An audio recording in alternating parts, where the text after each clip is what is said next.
Olá! Como o Espiritismo nos ajuda a entender o mundo de hoje? É isso que o nosso programa se propõe mostrar em conversa com estudiosos do Espiritismo.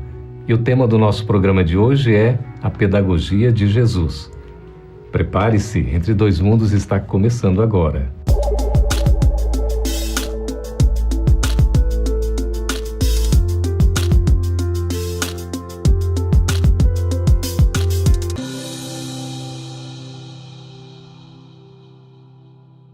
Qual é a importância do Evangelho de Jesus em nossa vida? Para conversar sobre esse tema tão interessante, nós estamos recebendo aqui nos estúdios da FEB TV em Brasília as presenças de Sandra Borba, educadora, divulgadora do Espiritismo. Seja bem-vinda, Sandra. Muito obrigada. E também de Saulo César, divulgador do Espiritismo. Seja bem-vindo, Saulo. Alegria estar aqui com você, Geraldo, estar aqui com a Sandra e com os nossos telespectadores. Obrigado pela presença de ambos.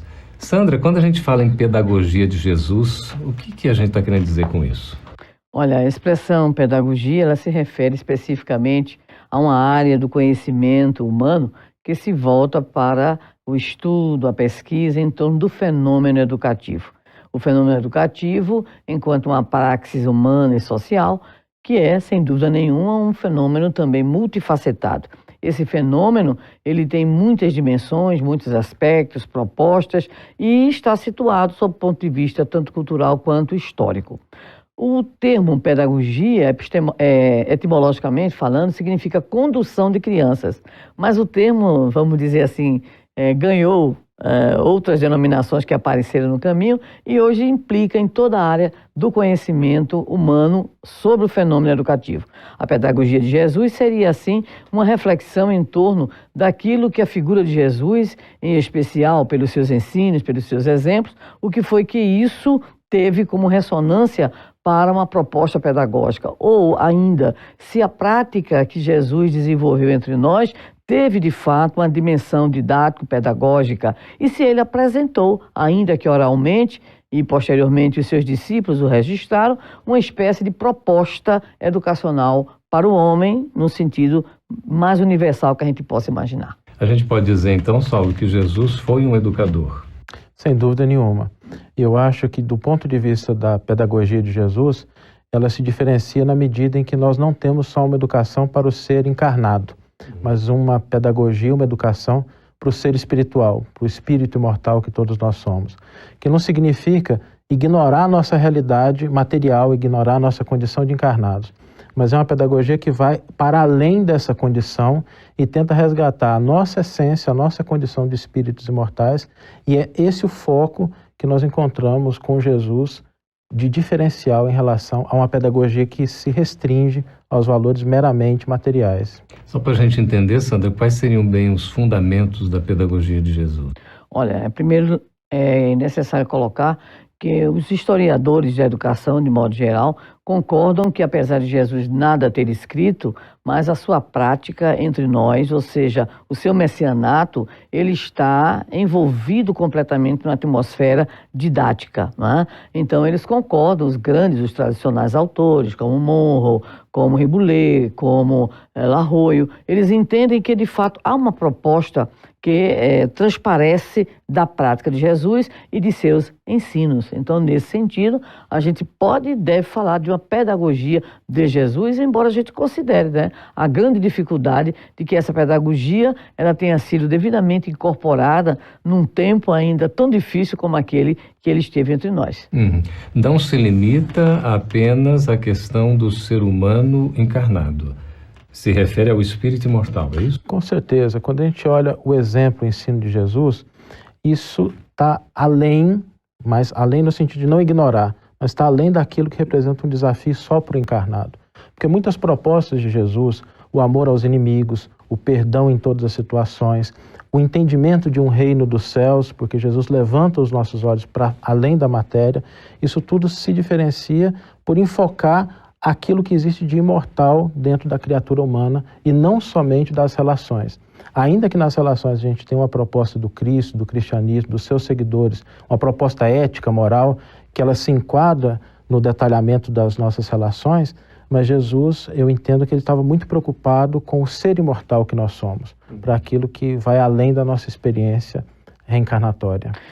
Geraldo, lembrar a propósito uma frase muito simples, mas que talvez possa responder muita coisa. É a da autoria de Vinícius, né, o nosso Pedro de Camargo, na obra O Mestre na Educação, ditado pela FEB, que ele diz assim, de modo bem sintético: a obra messiânica é obra de educação. Né? Então, a obra do Cristo ela é, de fato, toda mergulhada num sentido profundamente pedagógico, e se nós buscássemos indagar qual foi o grande objetivo educacional que Jesus traçou para nós vamos encontrar no Evangelho de Mateus, especificamente no Sermão do Monte, mais especificamente, capítulo 5, versículo 48, quando ele estabelece para nós: sede perfeitos, como perfeito é o vosso Pai Celestial. Então, ele define, como o nosso Saulo está colocando, né, que a nossa condição humana, ela está para além da nossa imanência, da nossa experiência corriqueira, para uma transcendência impressionante, né? Então, realmente, é a perfectibilidade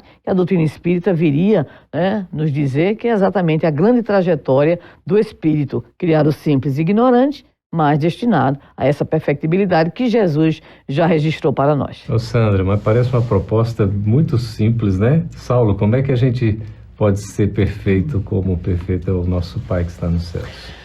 Aí tem uma característica linguística e cultural, Geraldo, que é sempre importante a gente lembrar, né? Kardec trata disso quando ele aborda essa questão também, porque perfeito como Deus não é possível que nós sejamos, porque nós somos seres limitados, né?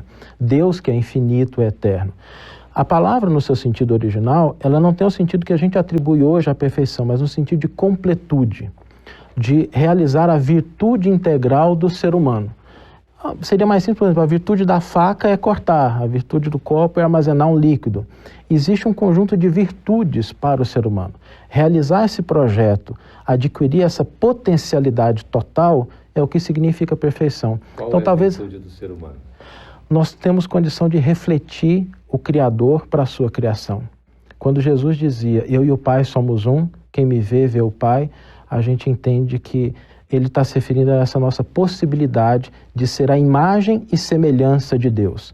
Então, esse potencial de ser completo nesse sentido é o que a palavra, etimologicamente, ela significa, e não a perfeição como a gente está acostumado a pensar.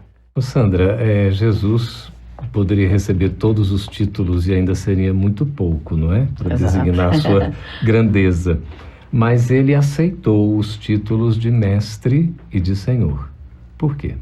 Exatamente. E, curiosamente, também gosto de algumas incursões nos textos do Evangelho. E levantamos mais ou menos 15 autodefinições de Jesus sobre ele mesmo dizendo sobre ele, né? Então ele diz que ele é caminho, que ele é verdade, vida, pastor, rei, eu sou lá de cima, né? Eu sou a videira, eu sou a porta. E o grande, vamos dizer assim, momento para nós que somos da área da educação é quando ele é indagado: bom mestre, ele diz: bom, só o Pai o é. Agora, mestre, eu o sou. Né? Então, Jesus, de fato, define a sua condição de educador. E a sua vida, o seu ensino, os seus exemplos e, principalmente, as suas exortações para nós são exortações, são ensinos e exemplos de quem está educando. Que maravilha. Nós estamos conversando com a Sandra, também com o Saulo, a respeito da pedagogia de Jesus. Esse tema tão interessante, a educação do nosso espírito. A gente vai para um breve intervalo e voltamos daqui a pouquinho. Fique aí.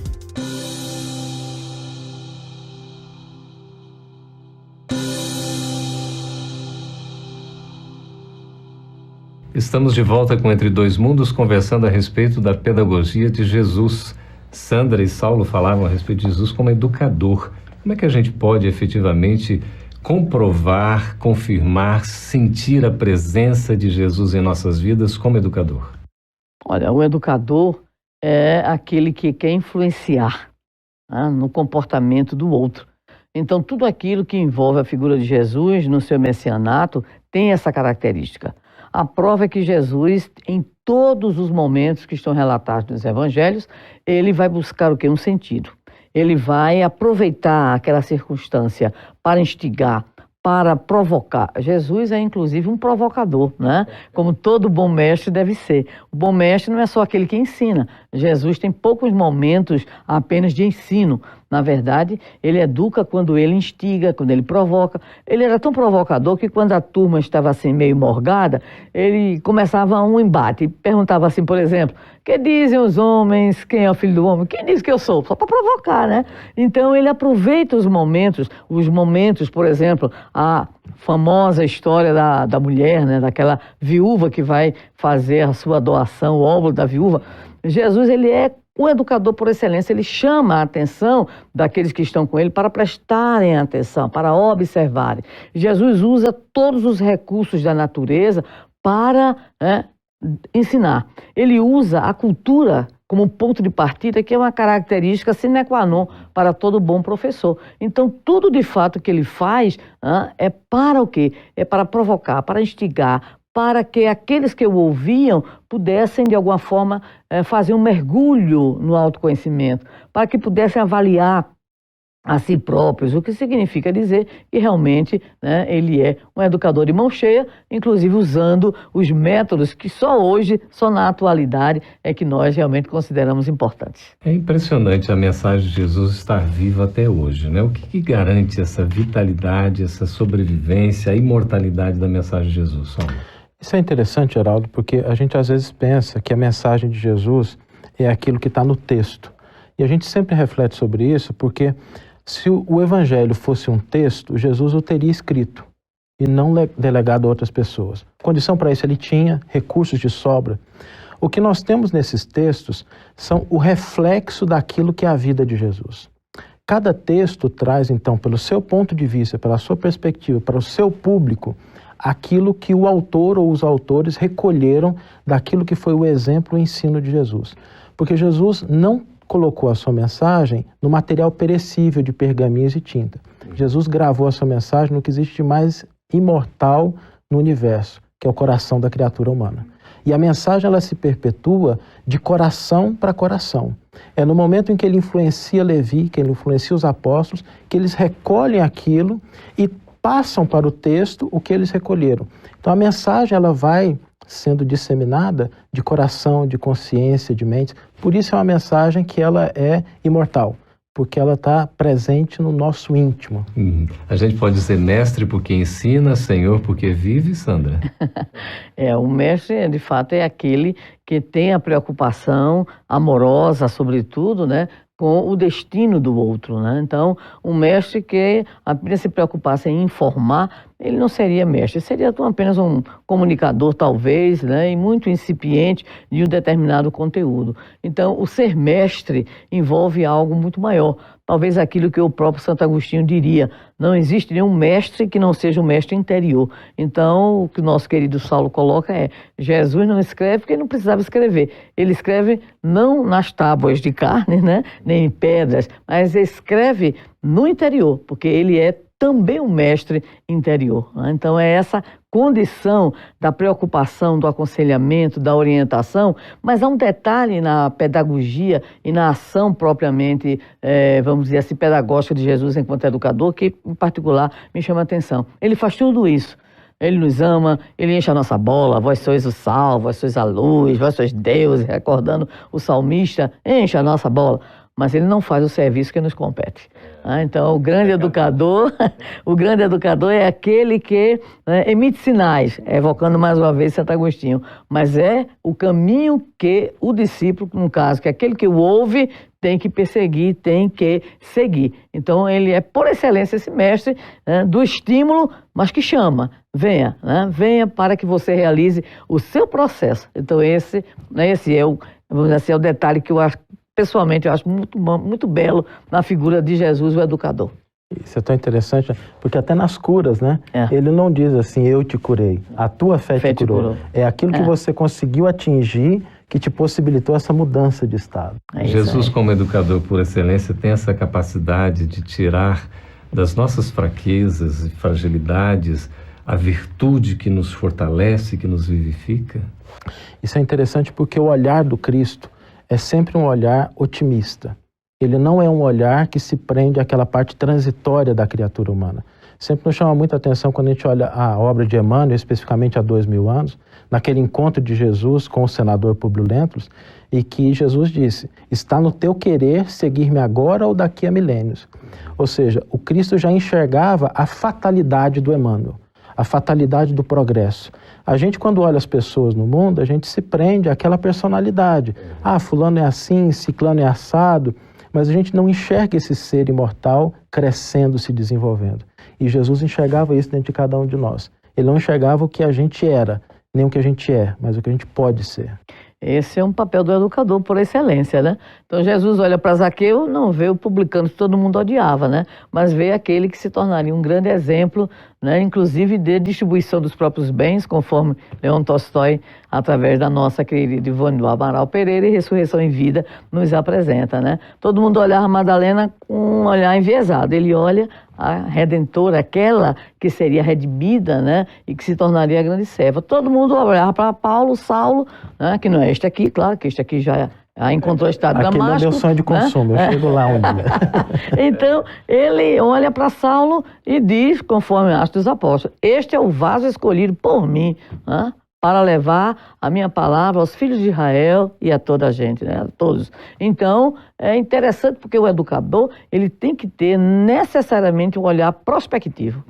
Então, não pode olhar só aquele... Não, é o potencial, né? E é essa a beleza, principalmente da pedagogia cristã. E não olha para trás no sentido do presente, né? Do hoje para o ontem, mas é do hoje para o amanhã, não é? Perfeito. Futuro. Que é o que a doutrina espírita nos ensina como princípio, né? Quando Kardec estabelece que o espírito não retrograda, ele faz um corte determinante no nosso processo evolutivo. Tudo que a gente fez até hoje à tarde está gravado e não se altera. Isso não é o que deve ser o nosso foco de ação. Nosso foco de ação deve ser daqui para frente. E é o grande exemplo da manjedoura, né? Jesus começa do nada e transforma a humanidade. Que coisa maravilhosa, hein? A gente está seguindo direitinho as lições, Sandra? Oh, meu Jesus amado. Olha, na educação formal tem a recuperação, né? Nós somos do tempo, não Saulo que é muito novo, mas nós somos do tempo da prova final, da segunda época, né? Hoje a gente está apelando para o conselho de classe, que é para ver se a gente consegue. A gente está caminhando com dificuldades, né? Mas sem esquecer que o bom mestre, ele aposta na recuperação do aluno, né? Então Jesus continua apostando em nós. E lembrando com a Amélia Rodrigues, uma recente mensagem, estamos de retorno, né? Porque o Senhor não desiste de nós. Oh, que maravilha! Conversando com Saulo, com Sandra a respeito desse assunto tão interessante que é a pedagogia de Jesus. A gente vai para um breve intervalo e voltaremos já para responder as suas perguntas no próximo bloco. Fica aí, a gente volta daqui a pouquinho.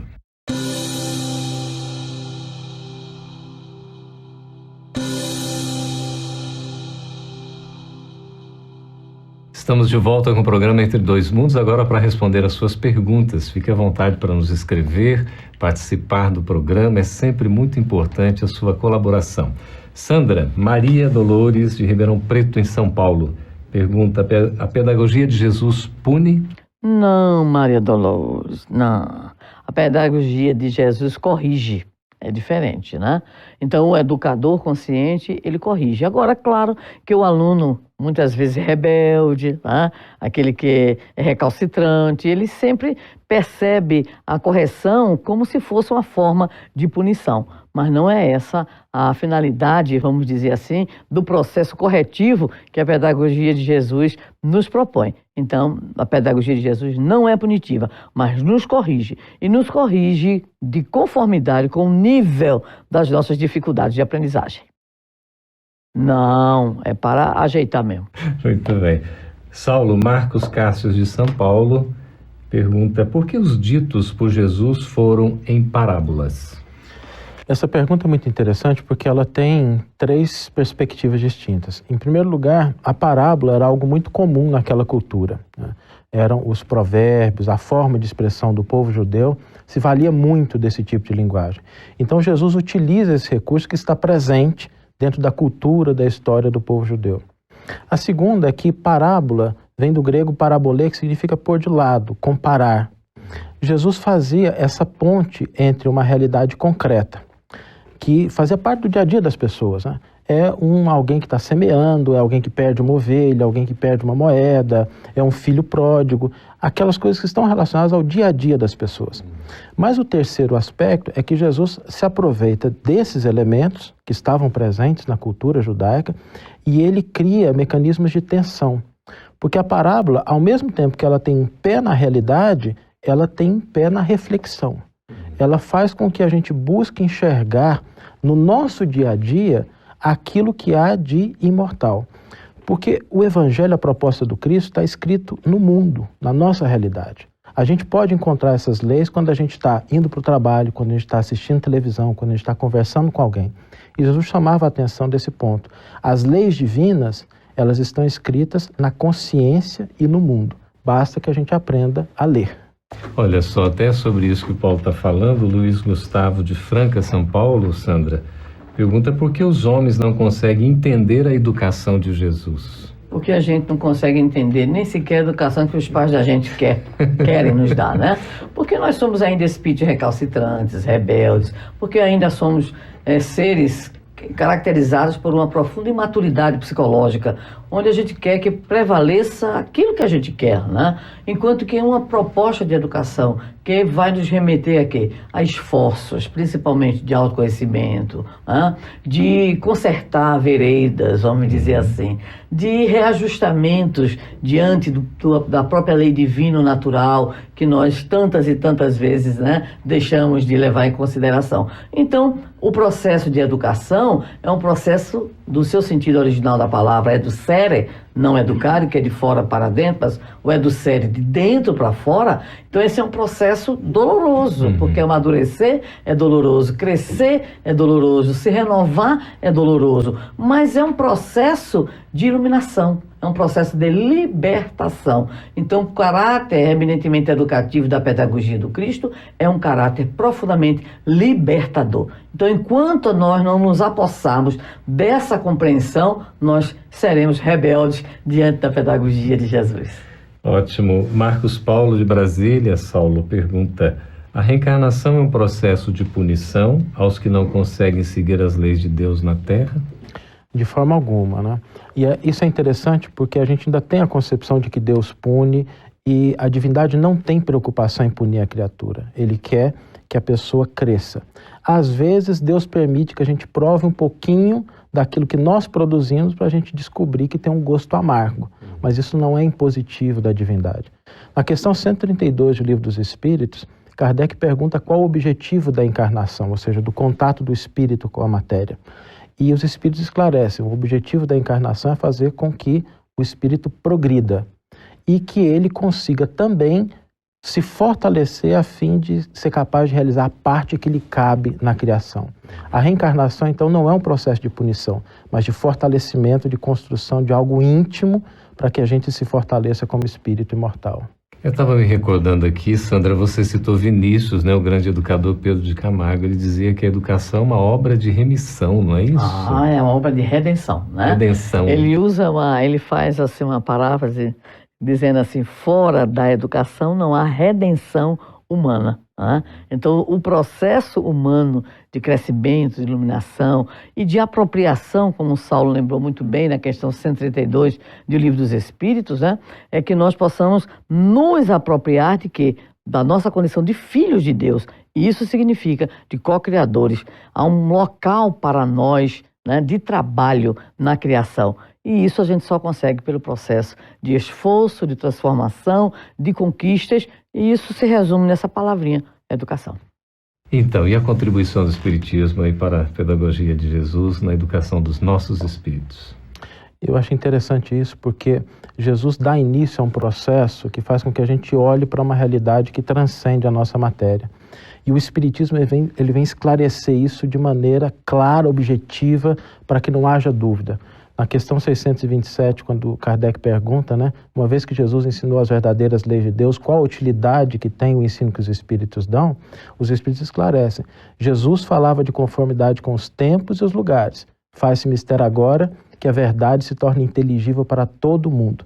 Muito necessário é que aquelas leis se tornem acessíveis a todos, porque poucos são os que as conhecem e ainda menos aqueles que as praticam. Então, o Espiritismo ele vem desdobrar para que não haja dúvida.